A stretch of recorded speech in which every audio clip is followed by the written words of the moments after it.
Olá, amigos, sejam bem-vindos ao nosso canal no YouTube. Meu nome é Renata Barros, estou aqui com o nosso querido amigo Orion novamente. Obrigada por aceitar o nosso convite. Eu que agradeço, Renata.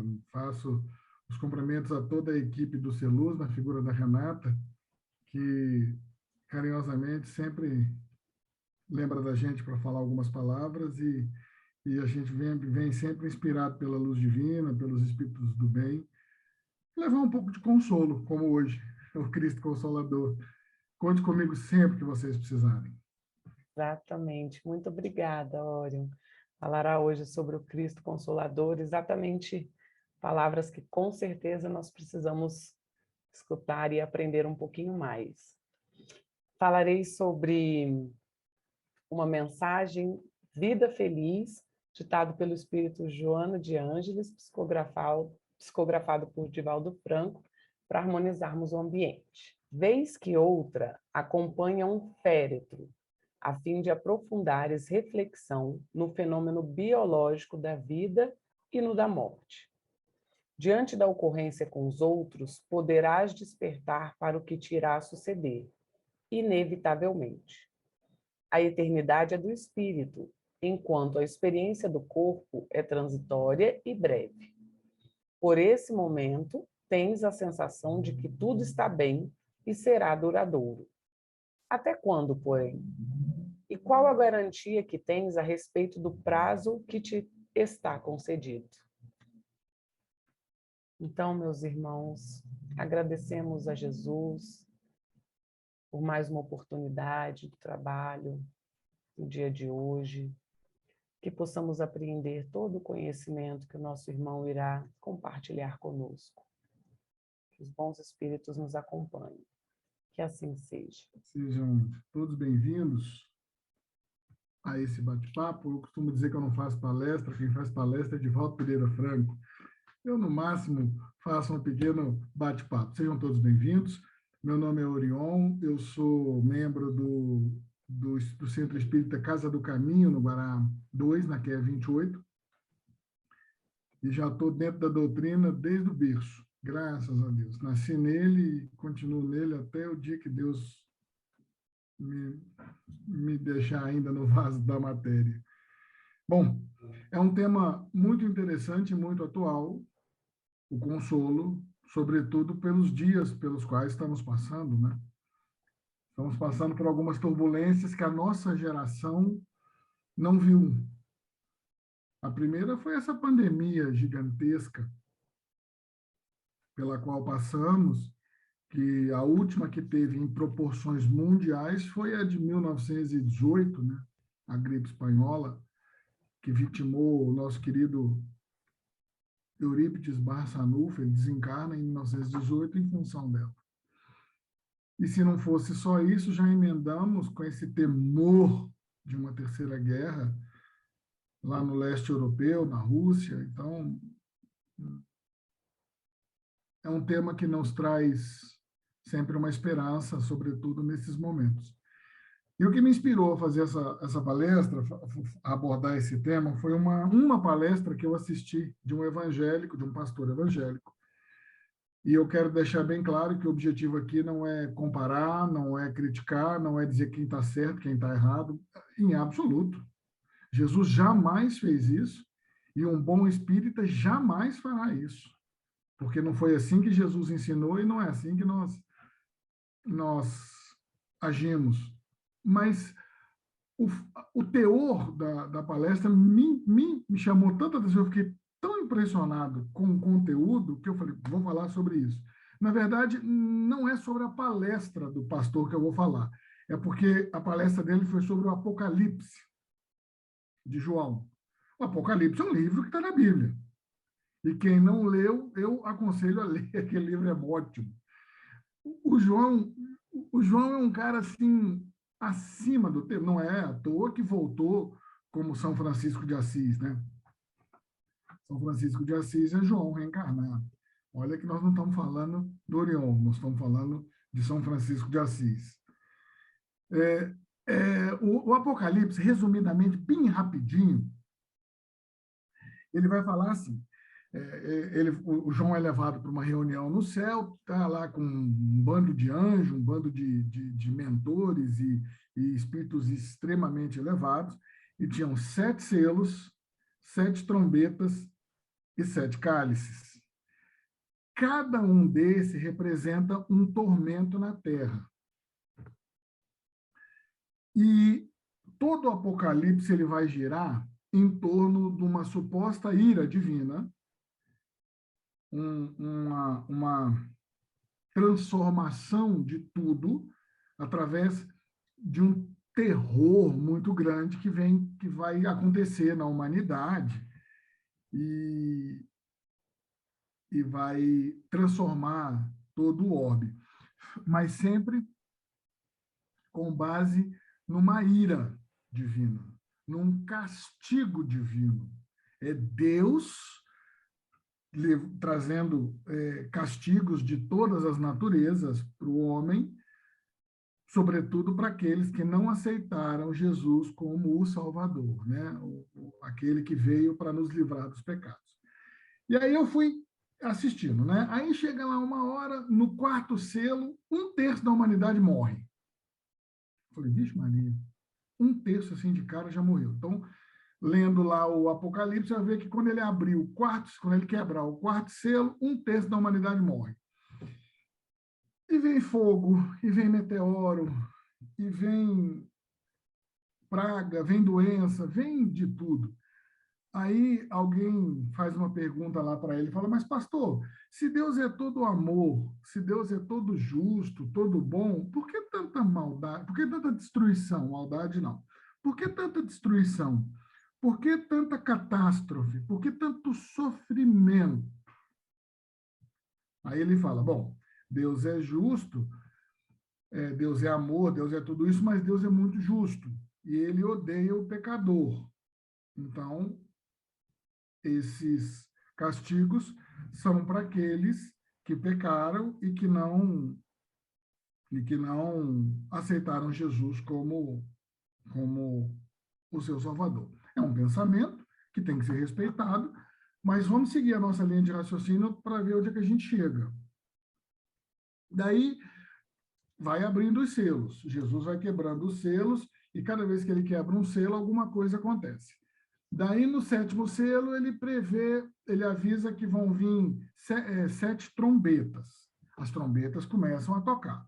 Na primeira trombeta, 1/3 das florestas e de toda a vida marinha morre, é destruída. Aí eu pensei, né? Isso está na Bíblia, isso não é o pastor que está dizendo, isso é o que está no Evangelho, no Evangelho, né, da Bíblia, no livro do Apocalipse. Aí eu falei, mas coitado dos bichos, não fizeram nada, não são pecadores, não são as florestas, 1/3. É muita coisa. Mas vamos seguir. Aí vai. E mais outro terço da humanidade morre. Eu falei, bom, 1/3 já tinha ido, agora outro terço e vai. E aí terminam-se as trombetas, aí começam os cálices. Cada vez que derramam um cálice, outra coisa acontece. Aí, quando ele chega lá no 3º ou 4º cálice, ele fala que toda a vida marinha vai ser extinta. Eu falei, nossa senhora, lascou. Como é que a gente vive sem o mar, né? Sem vida marinha, se nós viemos de lá? E aí destrói isso, destrói aquilo, destrói não sei o quê, mais outro terço da humanidade morre, e catástrofe, e praga, e o que cai de pedra do céu, cai granizo de 25 quilos, cai meteoro, cai estrela, e eu, Jesus do céu, para de cair coisa na nossa cabeça que não tem espaço para tanta coisa que cai, e está caindo coisa do céu. Está caindo coisa do céu e está destruindo, e está morrendo, e tá... Aí, no final, ele fala assim, depois vamos viver 1000 anos de paz. Aí alguém, claro, mas vai sobrar alguma coisa? Sobra alguma coisa depois dessa destruição toda? Ou seja, quase tudo foi destruído. Aí a gente pensa assim, o que o Espiritismo fala a respeito dessas transformações? Bom, uma coisa é um ponto comum, tanto pelo que o Espiritismo diz, quanto pelo que está na Bíblia. Haverá uma grande transformação. Nós estamos em transição entre um mundo de expiação e provas para um mundo de regeneração. E essa transição, ela não vem no mar de rosas. Olha a humanidade como está. Olha lá fora a comoção social que está no mundo inteiro. Não é no Brasil. Não tem período nos últimos 100 anos que não tenha tido guerra em algum ponto da Terra. A guerra, ela é um fator, eu vou chamar de fator por ausência de palavra melhor, que acompanha a humanidade desde que o mundo é mundo. Se você, perdão, se vocês lerem a Bíblia, aí pega todo o Velho Testamento também, o que mais tem ali é guerra. Os judeus guerrearam a vida inteira em todos os lugares. Então, guerra é um fator constante na nossa existência, da nossa natureza humana. E eu confesso que não acreditava numa terceira guerra e ainda não acredito. Mas a coisa está caminhando de uma forma temerária. Cada dia que passa é mais ameaça, é mais isso, é mais aquilo, é um líder poderoso que avisa: se fizer eu faço, o outro fala: se você fizer eu retalho, eu vou responder, vou reagir. Está aí nessa ameaça. Eu confesso que eu achei que eu não viria uma guerra de proporções mundiais, mas como Deus é infinitamente bom, sábio e justo, e ele não interfere no nosso livre-arbítrio, se, se houver, não é porque ele quis que houvesse, ele só não interferiu no nosso livre-arbítrio. Aí entra o consolo. É aí que entra o consolo. Aí agora eu vou citar de novo a Bíblia, mais um outro trecho, que vale muito a pena ser lido para entender o porquê do Cristo Consolador, que eu vou ler daqui a pouquinho. Leiam os capítulos 14, 15 e 16 do Evangelho de João. O Evangelho de João é algo assim primoroso, primoroso. E os capítulos 14, 15 e 16, nossa, é bom demais. Lá ele vai falar por parábolas, vai falar que vai embora, que depois não volta, que depois ele vai, que vai preparar o caminho, os discípulos sem entender nada. Um pouco a terra me vê, outro pouco a terra não me verá mais, mas vocês vão me ver, porque eu vou voltar e vou preparar o caminho. E aí ele tem um trecho que ele vai falar assim: eu vou, mas não vou deixá-los desamparados. Pedirei a meu Pai que vos envie outro Consolador. Nesse dia, o Espírito de verdade falará em meu nome. E há de fazer duas coisas: ensinar o que ainda não foi ensinado e reestabelecer o verdadeiro sentido das palavras. Então, Jesus já avisa que ele vai mandar um Consolador, ele já avisa que vai vir um outro Consolador, e que esse Consolador vai fazer duas coisas. Ensinar o que ainda não foi ensinado. Logo, Jesus não ensinou tudo que tinha para ensinar. Primeiro, que não deu tempo. Segundo, que eles não tinham capacidade, desenvolvimento nem moral e nem intelectual para entender tudo. Você imagina se Jesus falasse tudo que está no Evangelho segundo o Espiritismo para aquele povo daquela época. Só dele falar de reencarnação ninguém entendeu e até hoje ninguém entendeu. Só um exemplo. Ele falou uma frase: na casa de meu pai há várias moradas. Eu já fiz um teste, eu já perguntei isso para vários religiosos que não são espíritas. Eu perguntei para uns 10 e eu obtive 10 respostas diferentes. E dessa frase, na casa de meu pai há várias moradas, Kardec fez um capítulo completo do Evangelho, que é o capítulo 3. Na casa de meu pai há várias moradas. Então não dava para ele falar tudo. Ele não podia falar tudo. E outra coisa, talvez não menos importante, mas que precisa de muita atenção, a hora que ele fala restabelecer o verdadeiro sentido das palavras. Restabelecer o verdadeiro sentido das palavras significa vocês interpretaram errado. Vocês estão seguindo uma orientação, uma interpretação diferente. Restabelecer o verdadeiro sentido das palavras. Ele sabia que as palavras iam ser desvirtuadas. Ele sabia que a humanidade iria usar suas palavras em proveito pessoal próprio e geralmente em torno do poder, do dinheiro e assim por diante. Haja vista o que aconteceu na Idade Média, né, nos quase 1000 anos de Idade Média, o poderio da igreja durante esse período, inclusive ao ponto de acender fogueira e matar em nome de Deus. Mesmo que Jesus não tenha ensinado isso em ponto nenhum. Então, vamos lá. Ele diz assim, se me amais, guardai os meus mandamentos, e eu rogarei a meu Pai, e ele vos enviará outro Consolador, a fim de que fique eternamente convosco. O Espírito de verdade, que o mundo não pode receber porque não o vê e absolutamente não o conhece.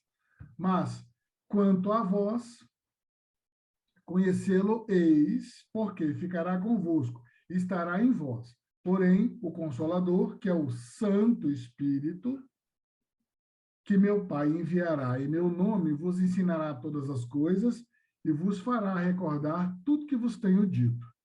João 14, versículo 15 a 17 e 26. Daí ele segue.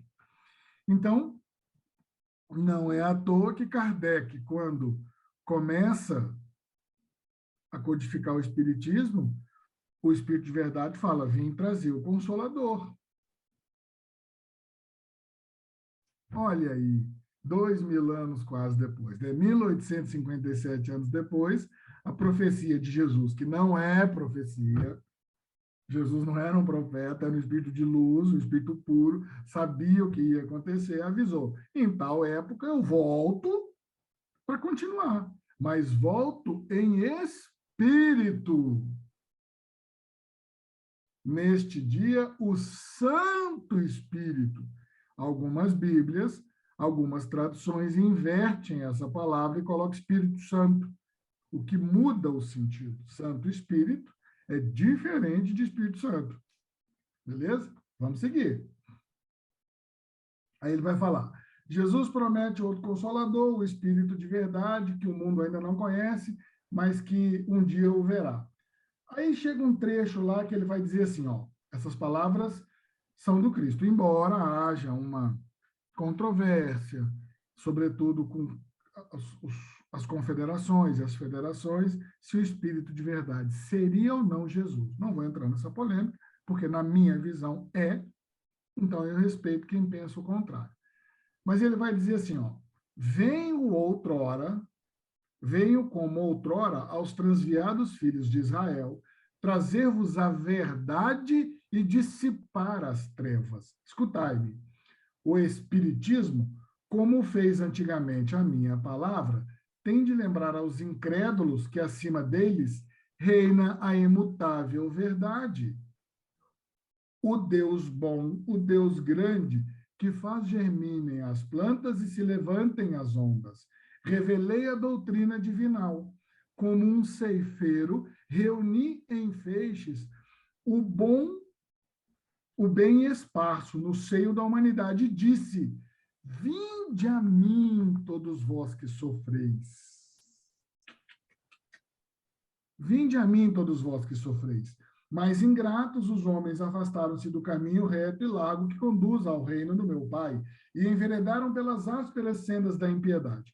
Meu Pai não quer aniquilar a raça humana. Quer que, ajudando-vos uns aos outros, mortos e vivos, isto é, mortos segundo a carne, porquanto não existe a morte, vos socorrais mutuamente, e que se faça ouvir não mais a voz dos profetas e dos apóstolos, mas dos que já não vivem na terra a clamar. Orai e crede, pois que a morte é a ressurreição, sendo a vida a prova buscada e durante a qual as virtudes que houverdes cultivado crescerão e se desenvolverão como o cedro. E aí ele segue. Não vou ler, porque isso aqui não é uma leitura, é um bate-papo. Então, partindo da base lá do Apocalipse de João, sem nenhum contexto religioso, só pegando o livro de João, o Apocalipse, com todas essas destituições, com toda essa ira divina, com tudo isso, por que está, mesmo depois Jesus tendo dito isso por ele mesmo, lá no evangelho dele, ele traz um outro livro onde vem essa ira divina, esse castigo, essa coisa assim que eu vou destruir você. O cara era judeu. Você pode até tirar o sujeito do judaísmo, mas não tira o judaísmo de dentro dele.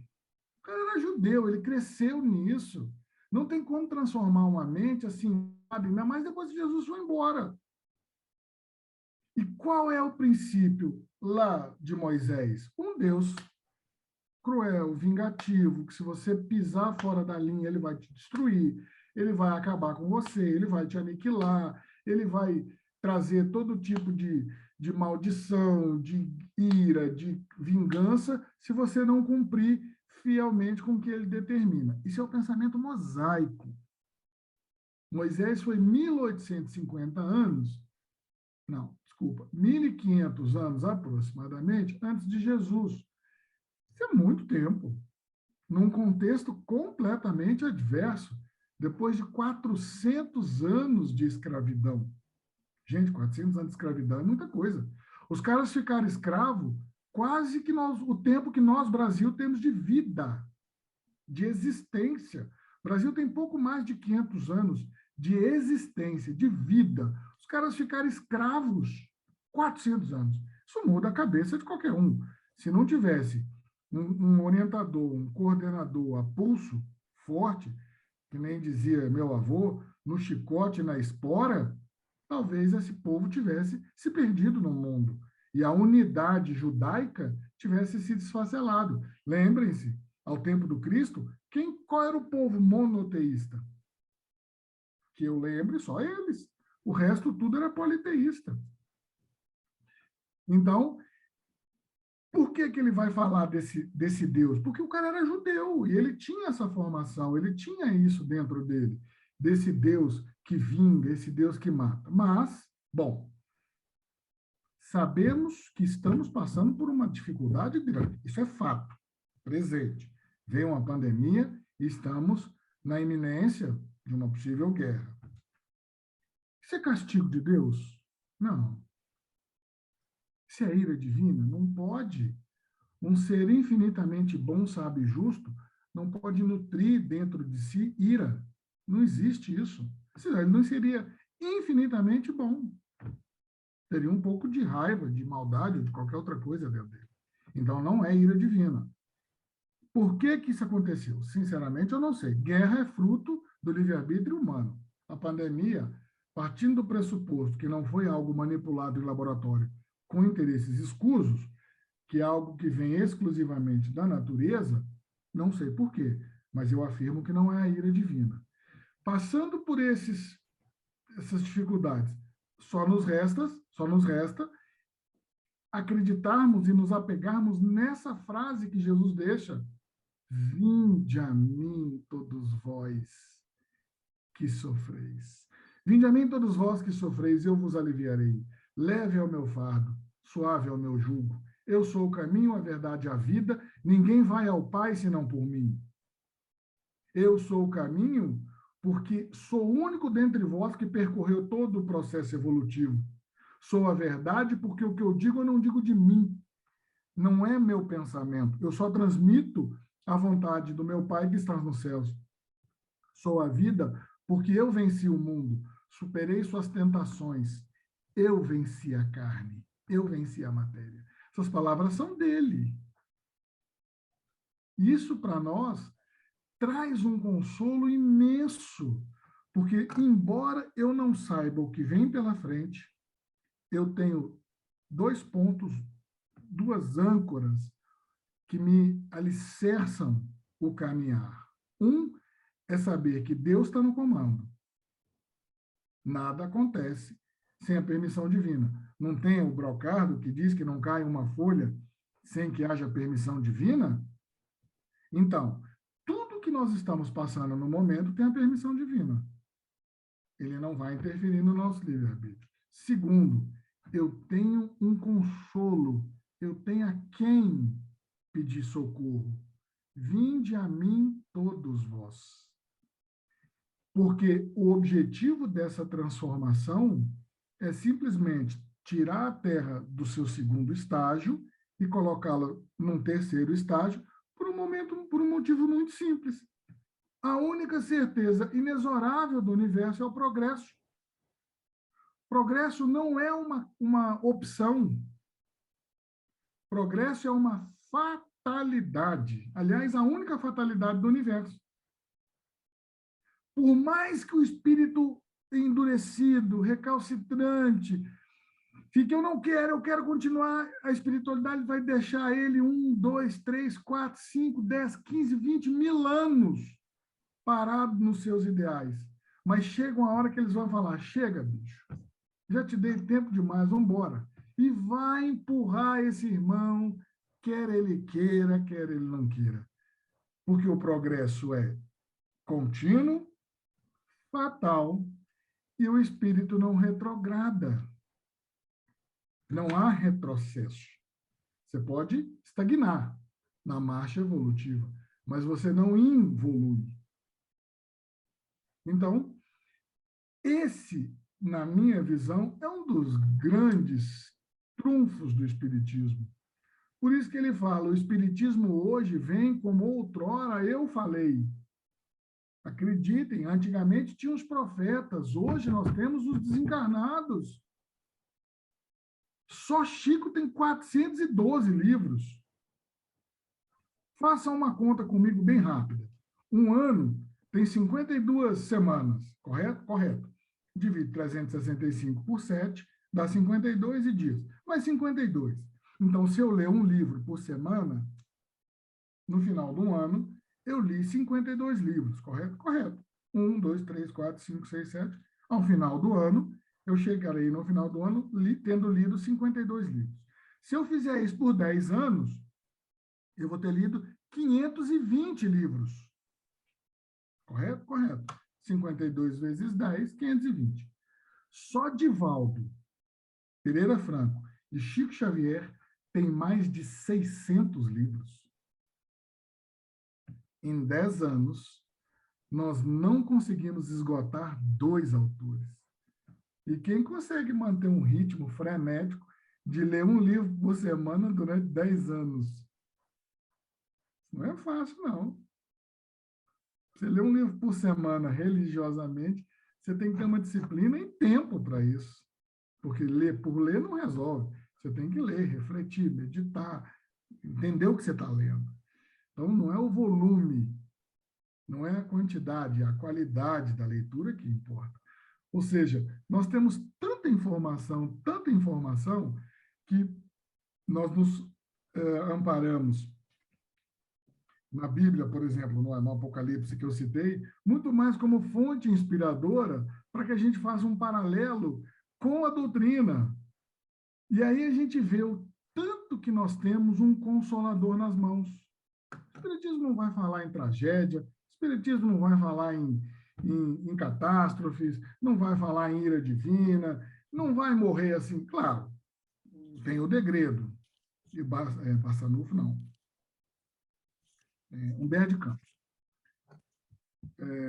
Uma vez Humberto de Campos apareceu lá no centro, o médium deu passividade para ele, ele falou assim para mim, meu filho, para de dizer que eu escrevi tudo isso que você fala que eu escrevi, porque eu vou precisar de umas 4 encarnações. Quando eu leio, tudo que eu falo é porque eu realmente li, eu não invento, e às vezes eu não lembro exatamente qual o autor, eu toco na conta do Humberto de Campos, mas para as pessoas muito mais como uma serenidade das pessoas do que por qualquer outro motivo. E eu sempre brinco, eu boto na conta do Humberto, porque eu sei que foi um espírito de luz que eu li, porque os livros do Chico, do Divaldo, e aí ele falou, para de dizer que eu escrevi tudo isso, porque eu estou enrolado, eu vou ter que ter umas 3 encarnações. Mas isso foi ele disse assim, isso lá nos anos 40, não vou lembrar exatamente, ele falou assim, se o degredo fosse hoje, 2/3 da humanidade seria degradado. Quem não conhece a história do degredo, o nosso grande parâmetro para estudar esse fenômeno é o Exilados de Capela, o degredo capelino, que o Emmanuel conta em A Caminho da Luz e o Edgar Armond conta em Exilados da Capela. Ou seja, nós somos degradados de outro orbe. Viemos degradados do orbe capelino para dar o nosso segmento no nosso processo evolutivo, nosso intelectual e moral. E hoje estamos às beiras, às portas de um novo degredo aqui na Terra, ou seja, espíritos vão ser tirados daqui e levados para outro orbe, para eles continuarem o seu desenvolvimento moral e intelectual, e outros vão de continuar na Terra, porque a Terra vai deixar de ser expiação e provas para regeneração. Quem fica, quem vai, aí depende de cada um. Não no sentido de aceitar Jesus como Salvador, é muito simplório. Não é bem assim que funciona, né? Não basta aceitar Jesus como Salvador sem fazer a sua reforma íntima, sem lapidar as suas arestas, sem você promover um efetivo desenvolvimento moral. O que permite que o indivíduo fique no mundo de regeneração é o seu entendimento moral quanto à sua efetiva vontade de trabalhar no mundo melhor, de trabalhar para um mundo melhor. E não simplesmente aceitar Jesus como Salvador. Aceitei Jesus como Salvador, posso ser o pior dos piores, o crápula dos crápulas, mas eu aceitei Jesus, então eu estou bem, estou salvo. Não funciona bem assim, não. É o nosso desenvolvimento moral que vai fazer com que fiquemos. A nossa vontade sincera de nos melhorarmos. Vontade sincera. Porque se for aquele que realmente se melhorou, ninguém fica. Mas a vontade, o desejo, o esforço honesto e sincero de mudar a si, não o outro, mas os seus maus pendores, suas arestas, toda a sua imperfeição moral, no sentido de que foi isso que Jesus ensinou e é isso que nós devemos fazer, olhar para dentro de nós e fazermos uma das coisas mais difíceis que o Espiritismo nos ensina, que é a tal da reforma íntima. Isso não é fácil. Talvez isso seja o grande desafio do século XXI, do terceiro milênio, é efetivamente botarmos em prática, dentro de nós, sinceramente, a nossa reforma íntima. Isso é que nos vai conduzir. Então, por mais que lá na Bíblia tenha essas catástrofes e tudo, sim, para que haja degredo, as pessoas têm que desencarnar. Não tem como sair da Terra se não desencarnar, vai ter que morrer gente. Como que isso vai fazer, eu não sei, mas morre gente todo dia. Eu desafio. Nós temos 5.800 e qualquer coisa municípios no Brasil. Eu desafio que num desses 5.000 municípios não tenha pelo menos um velório por dia. Vai no cemitério aqui em Brasília. Todo dia tem pelo menos um. Tem gente morrendo. Então, se você transmitir isso, se você ampliar isso para o globo inteiro, e agora com guerras e tudo, com pandemias e catástrofes, nossa, aí que desencarna a gente mesmo. Ou seja, vai desencarnar. Vai haver desencarne, porque senão não há degredo. Agora, o que não vai haver é esse castigo, é essa ira divina, porque simplesmente você não aceitou Jesus como seu Salvador. Não funciona assim. Não pode funcionar assim, porque é muito simplório. Simplesmente aceita. Imagina um criminoso contumaz, esses que a gente vê na televisão aí, com fichas criminais tenebrosas. Quem é do direito, estiver me ouvindo, sabe do que eu estou falando. Nós temos não casos como o dos Nardoni, que a filha morreu, ou da menina que matou os pais. Não, não estou falando de indivíduos pontuais, não de indivíduos pontuais, perdão, não de fatos pontuais, mas indivíduos que comandam organizações criminosas extremamente violentas. Eu cito um exemplo, Fernandinho Beiramar. Você imagina indivíduos desse nível simplesmente falar, não, eu aceito Jesus como o Salvador. E tudo que foi feito, e todas as mortes que pesam nas costas desses irmãos, que precisam ser protegidos muitas vezes de si mesmo, não é simplesmente falar, não, eu aceito. Eu acho muito simplório. Por isso que Jesus fala, vinde a mim todos vós que estáis fatigados. E como é que se vai a Jesus? Simplesmente aceitando? Não. Como ele fala, guardando as minhas palavras. Olha aqui. Olha aqui. Ele mesmo. Ixi, passei, peraí. Ele mesmo fala.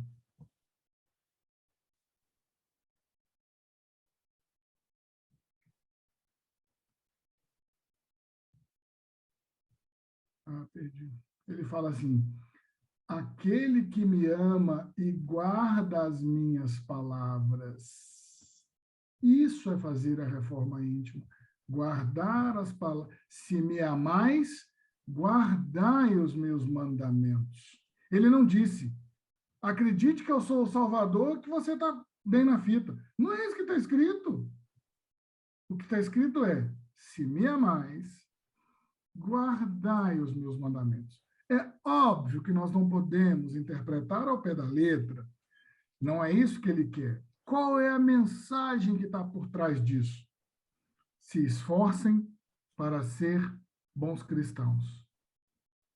E o bom cristão é aquilo que faz o que Jesus fez, não é porque não tem na terra quem faz o que esse homem fez, porque ele é um espírito puro.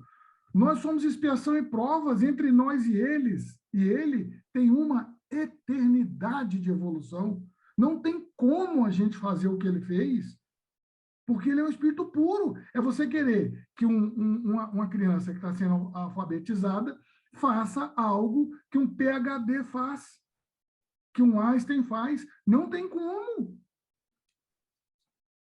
Então, o que ele está querendo? Que nós nos esforcemos, sinceramente, para seguir os seus passos. Esforço sincero de seguir os seus caminhos.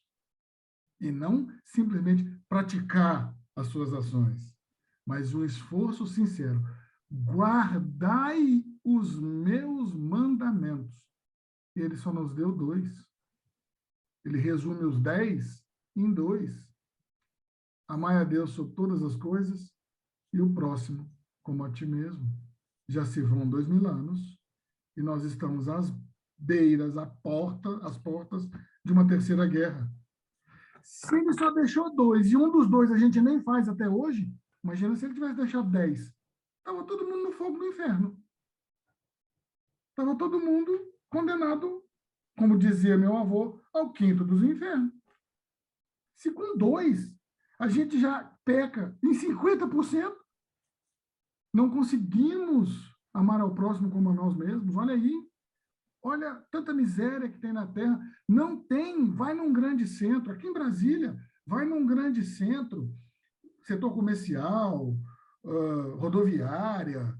A quantidade de moradores de rua passando fome, a quantidade de pessoas desvalidas. Gente, absurdo. Eu até falei com a minha esposa. Não dá para a gente ajudar todo mundo, porque a cada passo que você dá tem alguém pedindo socorro. Se você for ajudar esse tanto de gente, acaba faltando para dentro de casa.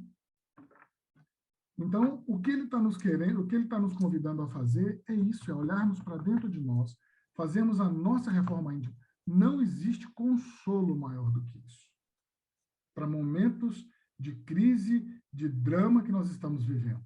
Olhar para dentro de nós, fazermos a nossa reforma íntima, apoiarmos nesse consolador que ele nos deixa, que o nosso mestre Lyonês sabiamente codificou, graças ao bom pai, ele aceitou a missão.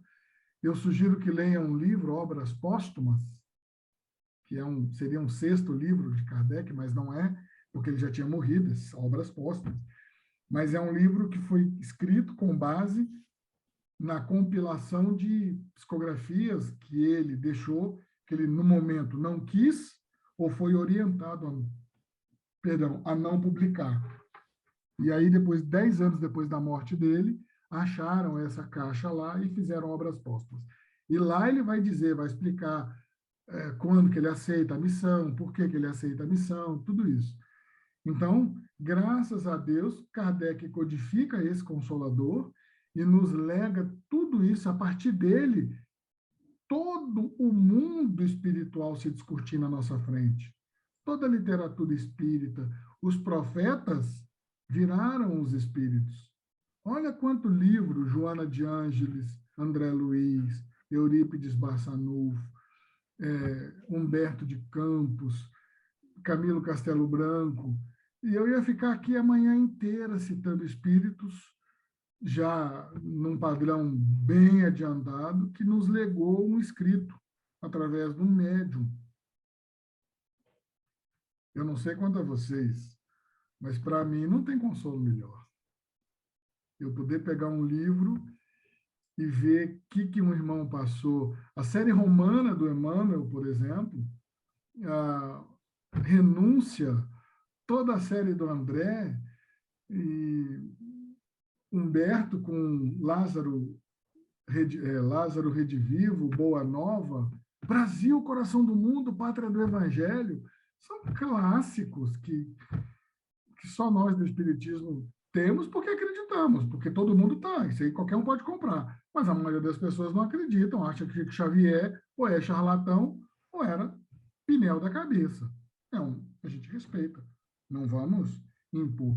Mas guardem isso, sobretudo nesses momentos de dificuldade que é a humanidade.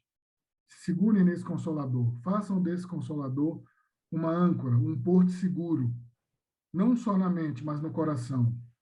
Faça o que ele disse, guarde as palavras de Jesus. Vá até ele. Vinde a mim, todos vós que estáis fatigados. Abra o Evangelho, estude o Evangelho, leia as palavras. Aí, nesse ponto, eu vou citar o Evangelho segundo o Espiritismo, porque a Bíblia só por si, a letra seca, ela não é de fácil entendimento. O Espiritismo, o Evangelho segundo o Espiritismo, além de ter o que Jesus disse, tem a explicação dos espíritos de luz. Então, fica mais fácil o entendimento. Então, guardemos esses ensinamentos, façamos o que ele nos pediu, é tão pouco, guarde as minhas palavras. Seguremos na mão desse Consolador, caminhemos nesses momentos de dificuldade, de temor, de medo. Difícil alguém que não tenha perdido um ente querido pela Covid. Eu perdi um tio recentemente, o irmão do meu pai, alguns amigos, todo mundo, a pandemia pegou o mundo inteiro. Guardemos isso. Está lá. Capítulo 6, Evangelho segundo o Espiritismo, o Consolador Prometido. Obrigado por me ouvirem. E sempre que precisarem, estaremos à disposição. Que a paz do Divino Mestre Jesus alcance o coração de cada um. Cada um que nesse exato momento está imbuído nesse propósito de melhoria, de sintonia com Cristo. Que o bálsamo celeste alcance a dor e a preocupação de cada um, no sentido de dizer, fique tranquilo, Deus está no comando. Fiquem todos na paz do Divino Mestre Jesus. E até a próxima. Que assim seja. Obrigada, Orion. Eu Lindas que agradeço. palavras, que não nos falte oportunidade, né, para para colocarmos a nossa reforma íntima em prática, na verdade, junto com o Consolador prometido, que tanto Palavras que realmente nos consola. Você poderia fazer a nossa oração final, Leon? posso, claro.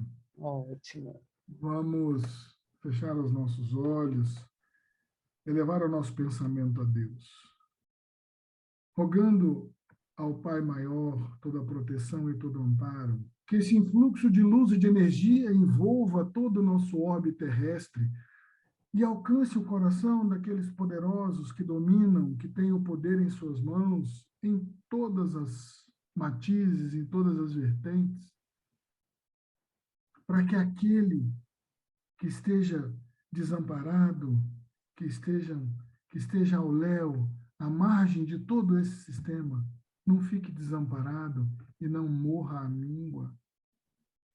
Está passando da hora da humanidade, Senhor, unir realmente seus esforços, efetivamente dar as mãos e o forte proteger o fraco. Enquanto isso não acontece, na prática, de maneira global, ajoelhamos aos seus pés e dizemos: Senhor, tende piedade de nós. Permita-nos o concurso dos bons espíritos, a fortalecer a nossa fé, para que façamos a nossa reforma íntima e tocar o coração daqueles espíritos que ainda nos perseguem pelo que fizemos no passado. E ao ver que nós estamos mudando, eles operem em si as suas mudanças, saindo das zonas de dor e sofrimento, as zonas de escuridão, e comecem a se aproximar de Jesus e caminhar na sua seara. E todos passem a influenciar positivamente todos aqueles que estão ainda presos no vaso denso da matéria. É uma reação em cadeia. Eu mudo a mim, que influencia a mudança do outro, que vai influenciar a mudança de quem está encarnado. Seria uma espécie de obsessão às avessas, porque obsessão, sabemos, Senhor, é uma influência perniciosa. E se essa influência for positiva, se essa influência for para o bem, que todos possamos falar a mesma língua e que nossas mentes vibrem uníssonas, num único tom, louvando a Deus e rendendo graças ao Divino Mestre Jesus. Que a paz alcance a todos. Assim seja. Graças a Deus. Assim seja. Graças a Deus. Mais uma vez, obrigada, Leon, pela companhia. Até a próxima. E obrigada a todos pela companhia no dia de hoje. E até a próxima quinta. Obrigada, até mais. Eu que agradeço. Fiquem todos com Deus. Obrigado, Renata. Conte Que comigo assim sempre. seja. Que assim seja. Obrigada, Leon.